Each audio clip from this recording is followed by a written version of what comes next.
So the first step, we clean the cup, and then to put down it. And the second step is to put the water into the cup to make the water paralyze with the circle in the cup, and then to wait for a moment until there are no bubbles on the cup wall. You can do this operation to clear out the bubbles. When there are no bubbles on the cup wall, we can do the measurement operation. And we need to measure for 3 times. When you do the measurement, you should take the probe very firmly, and then to do the next step. And now it's the first measurement.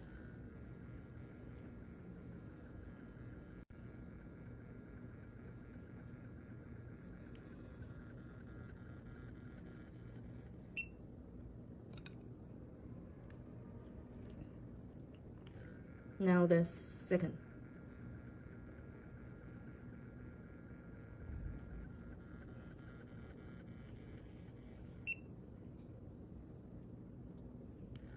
The last step.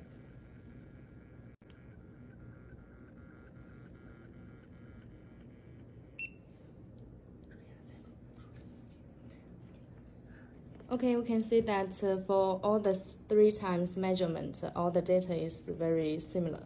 So we can say that this machine is accurate and no problem.